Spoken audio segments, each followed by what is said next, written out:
everyone. Welcome to the Carolina Weather Group. We're happy to have you this evening, and we're going to be talking about winter weather. It's getting cold outside, and eventually we're going to be talking about some of those wintry precipitation events that likes to kind of rear its head here in the southeast, here especially in the Carolinas in the wintertime. So with us tonight is Trisha Palmer.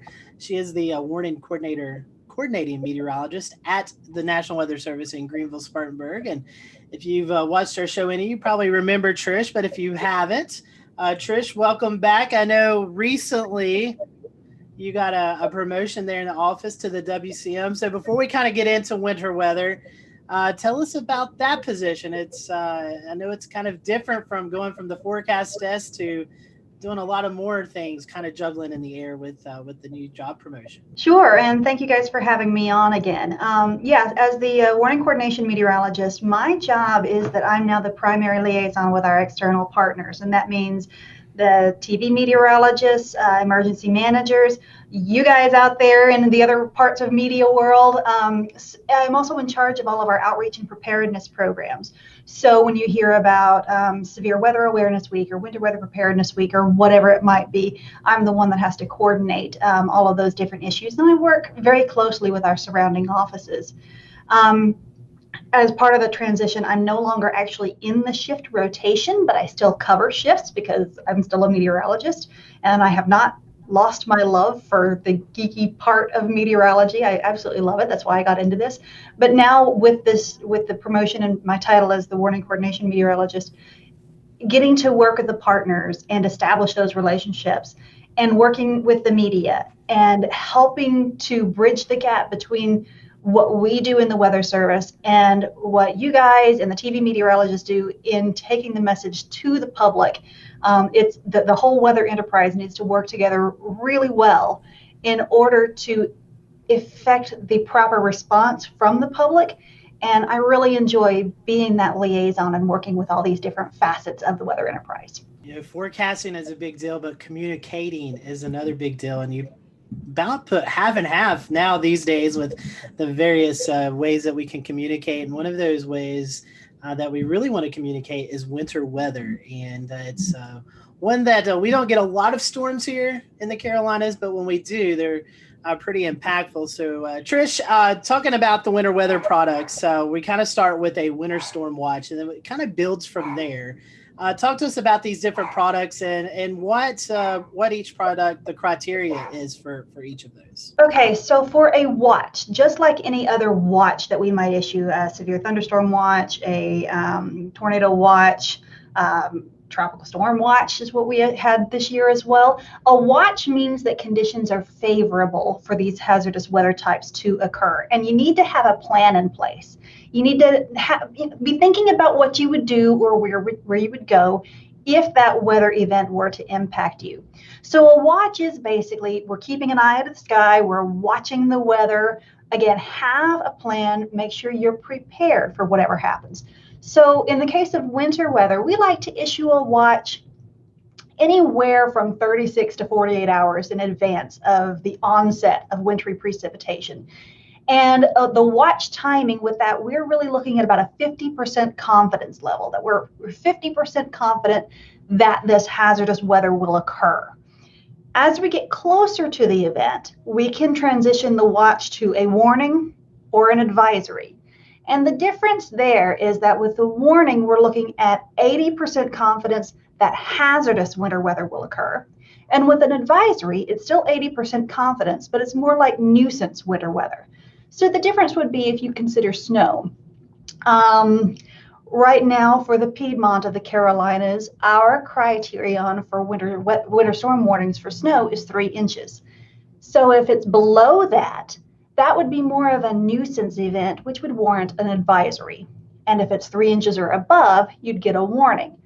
Now, we do have flexibility with our forecasters because we all know that, say, 2 inches of snow in Charlotte at 2 o'clock Sunday morning is very different from 2 inches of snow in Charlotte at 7 o'clock Monday morning, right?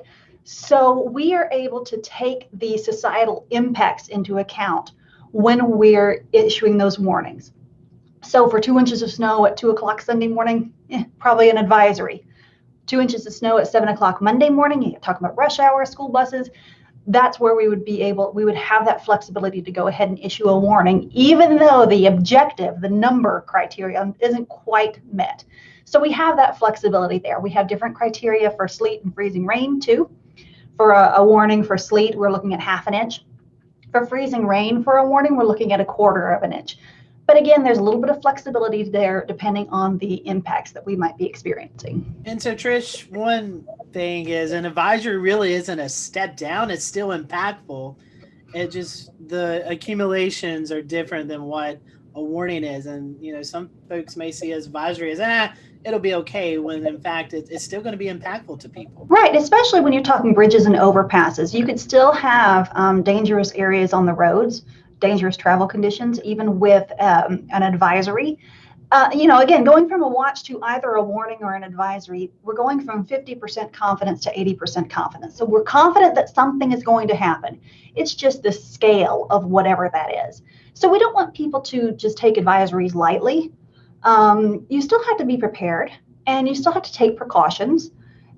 It's just that we're talking the chances of, say, like widespread power outages and stuff like that would be much less with an advisory type situation than with a warning situation. Right. And Trisha, one of the things that sticks out that I wanted to reinforce is that the criteria for this is it's tailored to each area in your forecast area. Like, for example, the impacts and the impacts are what matters most.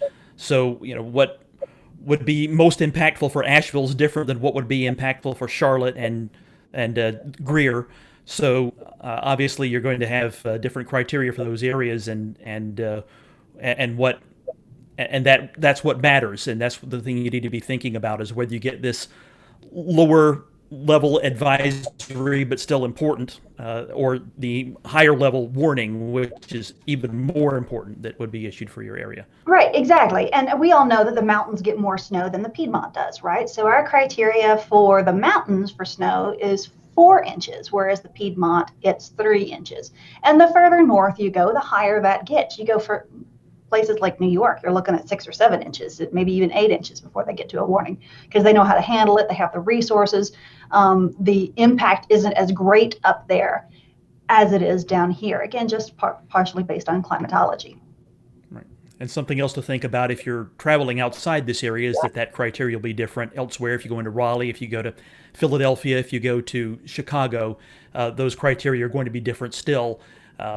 Think about the level of impact when you hear about these advisories or warnings being issued. It indicates how serious the event's going to be.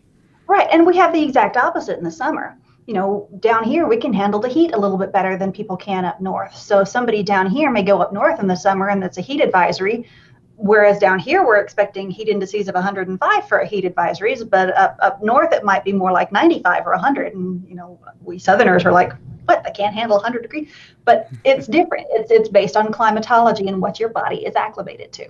Trish, the National Weather Service also issues wind products year-round, but during the wintertime, it gets especially breezy across the western half of the Carolinas, and specifically in NWS GSP's forecasting area. That's maybe not a winter weather type that most people think about, but it can definitely drive wind chills down and cause widespread power outages. So can you talk a little bit about the criteria for wind products in general? Sure. Well, we've got the wind aspect, and we've got the wind chill aspect. And then, of course, we have the winter weather aspect. So when we have a winter event, lots of times we roll them all into one product rather than issuing a whole bunch of different products.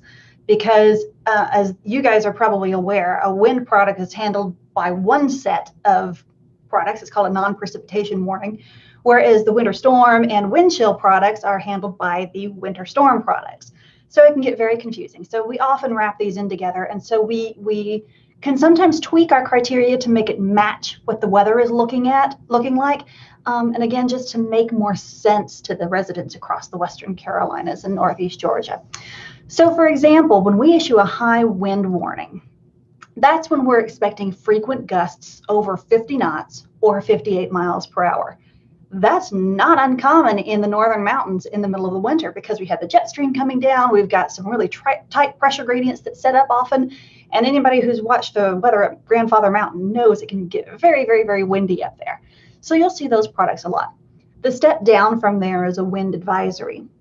And that's really when we're expecting winds, 30 to 39 miles per hour with frequent gusts over 40 to 45 miles per hour. Again, we have the flexibility to adjust that. It's been kind of a wet season, so maybe we might issue a wind advisory at wind speeds just a little bit lower. We also know that once we get to wind speeds that are over 35 miles per hour, school buses have a real hard time driving in that. So we're trying to line up our products a little bit more with what the schools are needing from us.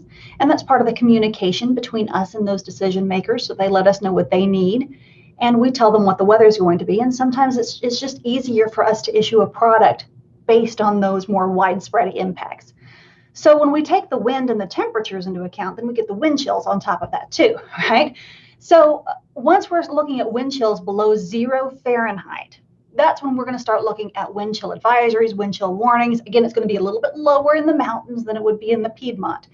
But again, we're not going to, during a winter weather event, we're not going to issue a winter storm warning for 4 inches of snow and then a separate product for -5 wind chills and then a separate product for 40 mile per hour winds. We're going to all roll them into one product and then just outline it there in the text. And so, Trish, one more thing, and we'll kind of transition out of the warnings. There is a few more that we've not talked about. And that's the ice storm warning. And we've had those occasionally here in the Carolinas. Can you tell us a little bit about that product? Okay. Well, again, it gets kind of complicated with all these different types of products. But we have a winter storm warning and we have an ice storm warning. The difference is that a winter storm warning is considered, either a mix or a mostly sleet or snow event, whereas an ice storm warning is mostly freezing rain. The difference is, again, in the impacts. When we have snow, we don't have quite as many widespread power outages as we might with a freezing rain event, because the freezing rain is accumulating on the power lines, whereas snow doesn't always accumulate on the power lines. The difference is, like, if we could look back to December of 2018, that was pretty kind of an earlier snow event. So there were still some leaves on the trees that hadn't fallen off. And so we had more widespread and prolonged power outages just because, the leaves were brown, but they hadn't all fallen off. So there are some, again, impact-based issues that we're dealing with there. But freezing rain can often be a bigger hazard for travel than snow can, because if we can get the roads treated for snow, lots of times the road crews can keep up with it. But ice is a totally different beast because you've got the power lines, you've got the tree issues, you've got bridges and overpasses. Sometimes you can't even walk. Whereas with snow, you get a little bit of traction just based on the snow itself. So ice storms are a slightly different beast. And we're happy we haven't had a big one in a while. NOAA released their winter weather outlook not too long ago. And it all it takes everything into consideration, the La Nina state that we're in currently, as well as other factors throughout the year. Can you tell us a little bit about that outlook and how it might impact the Carolinas? Well, the outlook, like you said, it takes a lot of big picture seasonal things into effect. And the outlook is developed by another branch of the National Weather Service called the Climate Prediction Center. And these are folks who are climatologists by training. They have a lot of experience in seasonal forecasting, and they look at all of this stuff and they produce this outlook. Now, for us, partially because we're looking at a La Nina year, we're looking at more likely we are going to have above average temperatures through the winter season and below average precipitation. Now, I want to be clear that that doesn't mean we're not going to get any big events. If anybody remembers back in 2011, January of 2011, here at GSP, we had 6.5 inches that year, and that was a strong La Nina year. So it doesn't mean we're not going to get any big events. We actually had somebody call the office and said, well, we're going into a La Nina winter. Does that mean we're not going to have any flooding?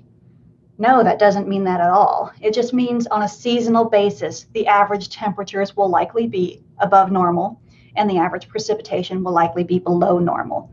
But here on the local level, we look out 7 days and we are forecasting for these high impact weather events.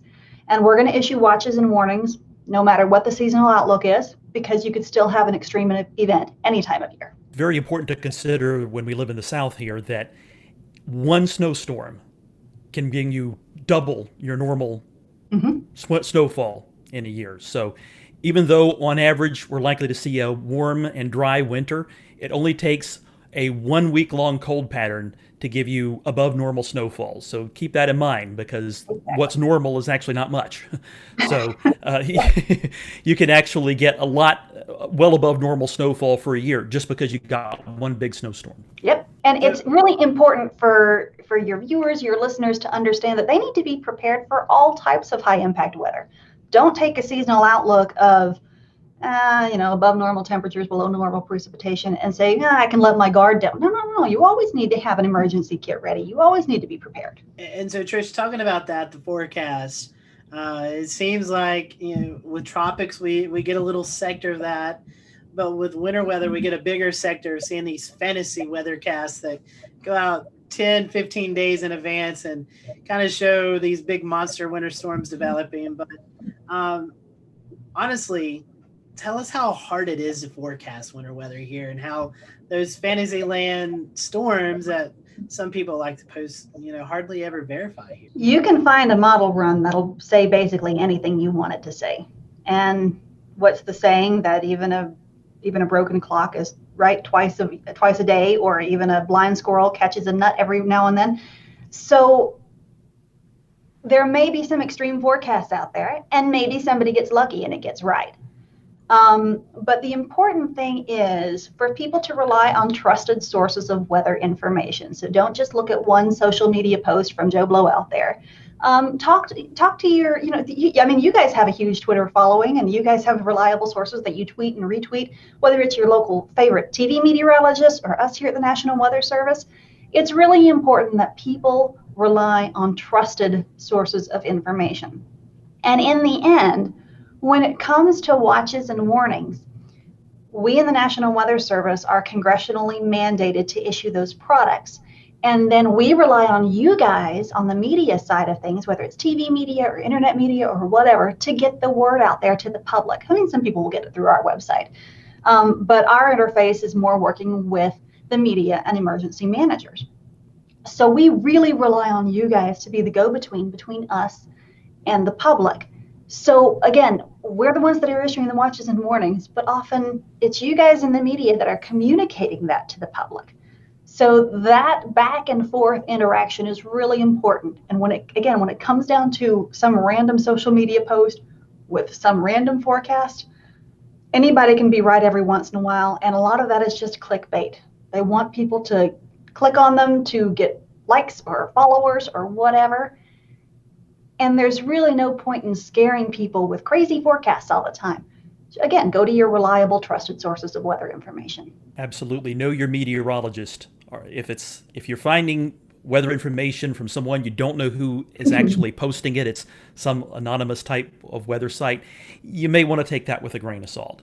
But exactly. If it's the National Weather Service, a company like the Weather Channel or AccuWeather, or a local meteorologist, those are the ones you can trust, especially if you're hearing the same or a similar message from all of them. Trish, we were talking about that. Obviously, winter weather gets everyone excited, but there's also some aspects here in the Southeast where we could see severe weather in the wintertime. We have seen, severe weather aspects. And even when you mention La Nina, you in the back of your mind, late winter, early spring, you think of potential of an active fire season. So there's other things that we're looking at in the wintertime besides snow, sleet, freezing rain, and high winds. Yes. We live in a very active portion of the country. We don't really get a break here. There's not really much of a down season. Sometimes October, early November can be kind of quiet. It's actually kind of quiet out there this week. But certainly recently it hasn't been. We've had a lot of rain and some big flooding events. So there's always something that could be happening. So like you said, winter, we're going into winter weather. That doesn't mean that there's not going to be tornadoes at some point. February 6th of last year, we had a pretty big event back then, this past year. We had tornadoes back in January of 2020. So tornadoes can happen any time of year. And again, that's why people need to be watching the forecast, be prepared for anything. And you mentioned fire weather. We've been lucky in the fire weather aspect, and that we haven't had much of a fire weather season in the past few years. It's been 2016 since we've had a really big one, and that was a bad one. So, to avoid fire weather, we've got to have a lot of water, right? So you get 6 of one, half dozen of the other. But that is certainly an issue before the leaves start greening up, the big spring green up. As we get into late winter, we still got leaves on the ground. It's not quite as wet anymore. We still got some big wind systems that are coming in that'll continue to dry us out. So yeah, fire weather in the early part of the spring is a big issue. This time of year also, in the late fall, it's also a big issue because all the leaves are falling down. So it's also always important to be monitoring fire weather conditions as well, especially if you need to do some outdoor burning. Check with your local officials to find out if there's a burn ban. Please do not burn a brush pile without checking the forecast. I have personal experience with this. A few years ago, our neighbors did not check the forecast and went to burn a brush pile. And they left, there was one guy there with a tractor to watch it, and it got out of control.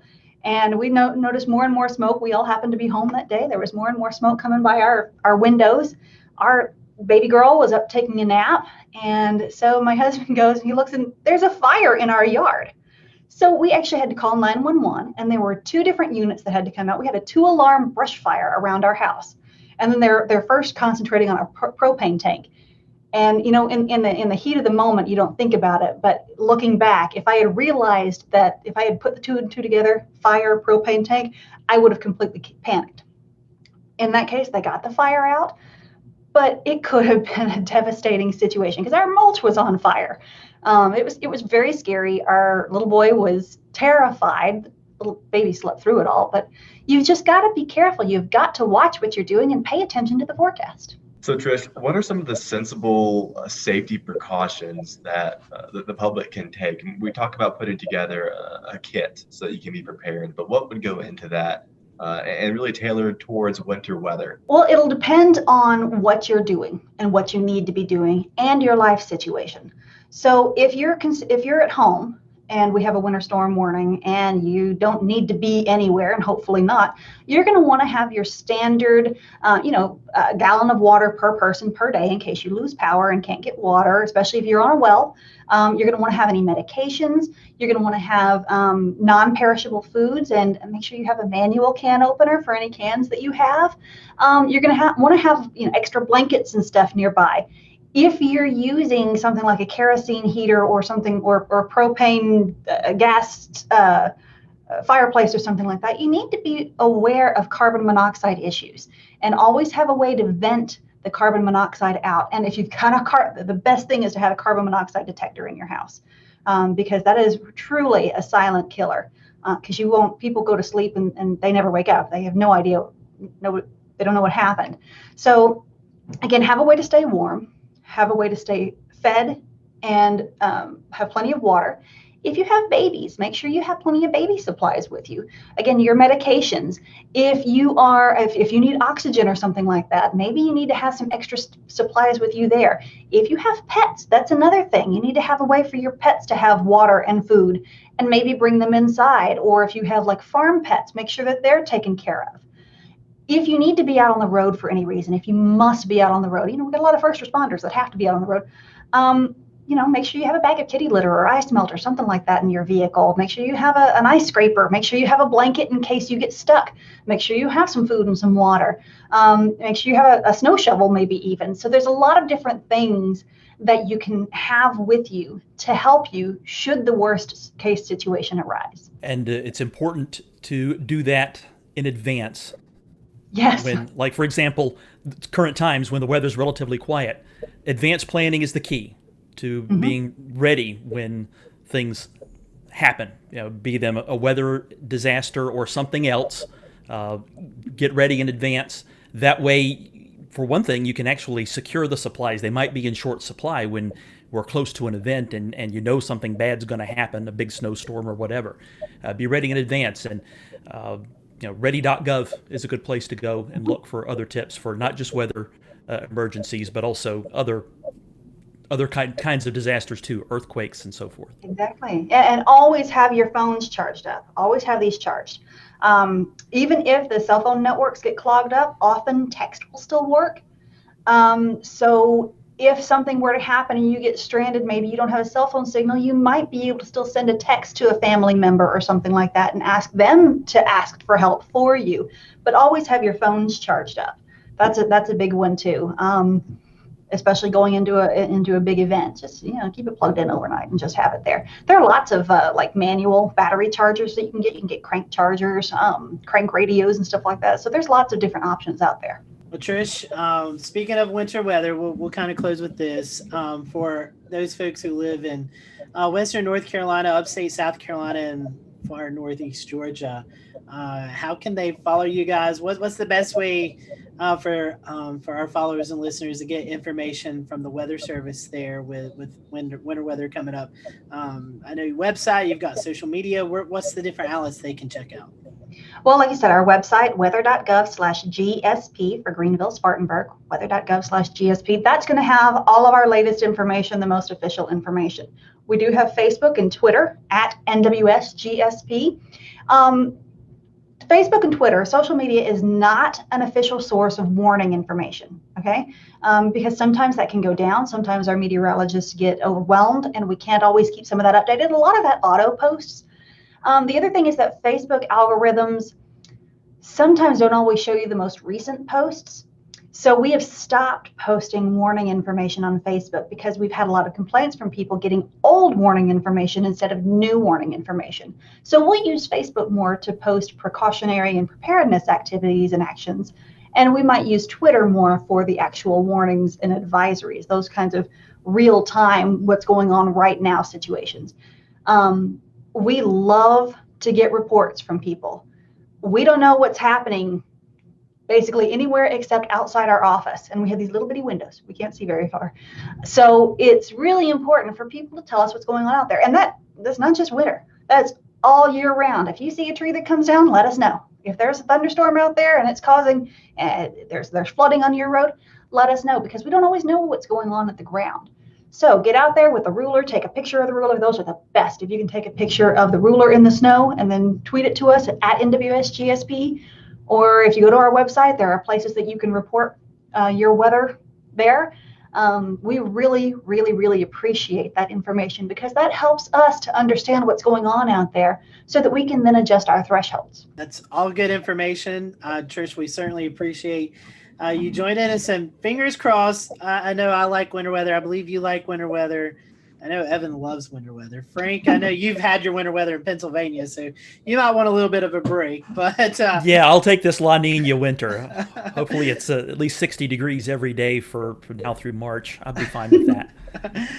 But for the rest of us who are wanting winter weather, we hope that we'll get some. And Trish, we thank you and your crew down at GSP for all you do. I know it's been a very busy year, and maybe we can get one or two winter weather events and then let you guys get a little bit of a break. Maybe we can. And we really appreciate you guys because like I said earlier, we really rely on you guys in the media, whatever type of media it is, whether it's television or social media or podcasts and videocasts and all of this stuff. Again, we rely on you guys to be the go-between between us and the public. And we appreciate the efforts that you guys make to help in that regard. We're honored to do and honored to help you all out any way we can. And we thank you guys, our followers. Give us a like on this podcast. Let us know if you found this information valuable to you. And be sure to follow GSP on Facebook and Twitter and let them know what you are seeing this winter season. So for everyone here at the Carolina Weather Group, hope you have a great evening and we will talk to you soon.